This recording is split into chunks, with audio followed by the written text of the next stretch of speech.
यहाँ पर ज्ञान का ज्योति जलाया गया था और इस सरोवर का नाम पड़ा ज्ञान का सरोवर और इन दोनों को मिलाकर के बना है इस गांव का नाम ज्योतिसर। मंदिर पे आप दर्शन करके आए हैं। सुनो भाई, आदि गुरु शंकराचार्य मंदिर, ये जो आदि गुरु शंकराचार्य जी थे, शंकर भगवान के ही अवतारी थे कि जितने भी हमारे प्राचीन मंदिर हुए हैं सभी की जो खोज की थी आदि गुरु शंकराचार्य जी ने की थी।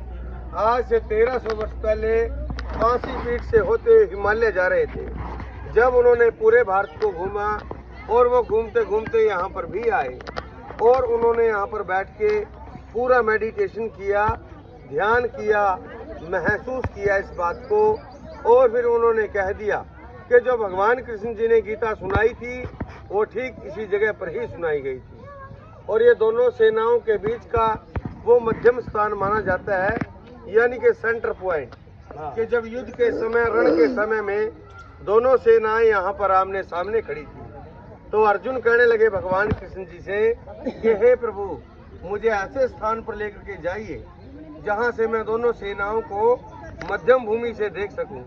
तब श्री कृष्ण भगवान अर्जुन को इस स्थान पर लेकर के आए थे। प्रभु जी, सभी को समझ आ रही है मेरी बात? और इधर आने के बाद सामने खड़ी सेनाओं में अपने भाई बंधुओं को देख करके अर्जुन को मोह हो गया था कि मेरे चाचा, मेरे ताऊ, मेरे भाई, मेरे बंधु, मेरे अपने तो है प्रभु, मैं मारूं तो कैसे मारूं। तब भगवान श्री कृष्ण जी ने अर्जुन को कहा था कि अर्जुन, आज आप इन कौरवों को मारो न मारो, लेकिन मारे यहाँ पर सभी जाएंगे, क्योंकि धर्म और अधर्म का युद्ध था। हे अर्जुन, आज मैं आपको ऐसा दिव्य दृष्टि देने जा रहा हूँ जो युगों युगों तक महान ऋषियों ने, मुनियों ने मेरे लिए बड़े बड़े जप किए गए हैं, तप किए गए हैं, योग किए गए हैं। ऐसी दिव्य दृष्टि, ऐसी शक्ति, ऐसी भक्ति मैंने उनको भी नहीं दी जो मैं आज आपको देने जा रहा हूँ। तो प्रभु जी, रथ खड़ा है, ठीक उसी पेड़ के सामने भगवान कृष्ण जी ने अर्जुन को गीता सुनाया था और गीता सुनाते समय वो पेड़ भी सदा के लिए अमर हो गया था और तब उस पेड़ का नाम पड़ा अक्षयवट। अक्षय मैंने जिसका शयना हो, जो सदा सदा के लिए जिंदा रहता है, अमर रहता है, उसे हम अक्षयवट कहते हैं। युद्ध के शुरुआत भी यहीं से हुई थी, अर्जुन को विराट रूप के दर्शन भी यहीं से हुए थे। ये 48 कोस 156 किलोमीटर का रणभूमि माना जाता है, जिसमें 5 डिस्ट्रिक्ट बन चुके हैं आज, 5 जिले, कुरुक्षेत्र, करनाल, पानीपत, जींद और कैथल। जींद जिले के अंदर एक गांव पड़ता है पांडु पंडारा।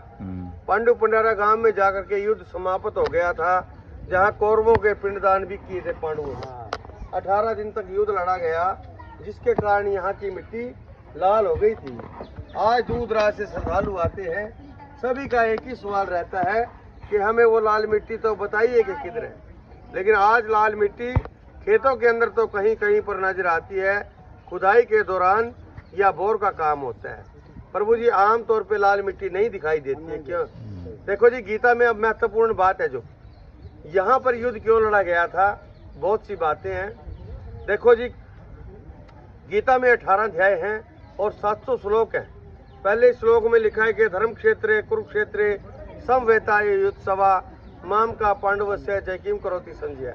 यानी धृतराष्ट्र जी कह रहे हैं कि मेरे और पांडव के पुत्र धर्म क्षेत्र कुरुक्षेत्र में क्या कर रहे हैं। यानी कि महाभारत के युद्ध से भी पहले इसको धर्म क्षेत्र कहा जाता था। कौरव और पांडवों के जो 17 पीढ़ी पहले के पूर्वज थे, राजा कुरु के नाम से ही कुरुक्षेत्र का नाम पड़ा।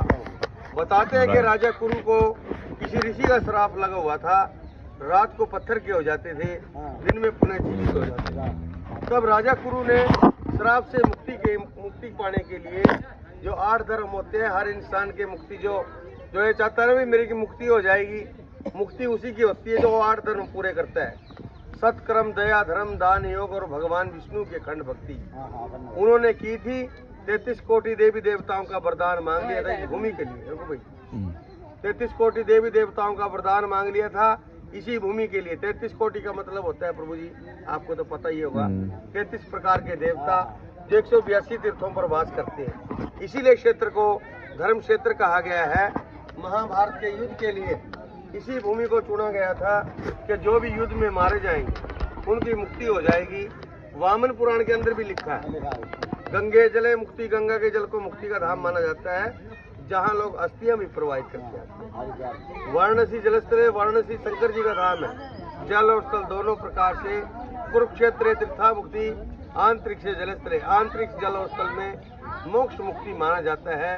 यहाँ के 48 कोस के एरिए से आज भी गंगा जी, काशी जी अस्थियां लेकर के नहीं जाते हैं, यहीं पर तर्पण किए जाते। यहाँ की विशेषता है, ये भगवान कृष्ण जी का अष्ट धातु का मूर्ति है। सबसे पहला मुख भगवान का सुदर्शन चक्र की तरफ राजा बलि है, नरसिंह अवतार जी है, गणेश जी, शंकर भगवान। ये बच्चों शोर क्यों कर रहे हो भाई?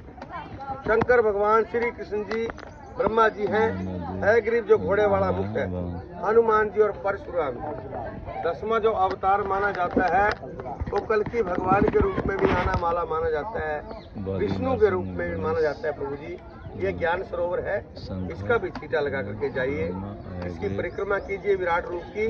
उसमें एक मंत्र बोला जाता है, ओम नमो भगवते वासुदेवाय। तो ऐसी इधर की कथा है, ऐसा इधर का महत्व है। सभी की यात्रा मंगलमय हो। बोलिए कृष्ण भगवान की जय। जय विश्वनाथ भगवान की जय हो प्रभु, जय हो हजूर। अब आप इस सेवक को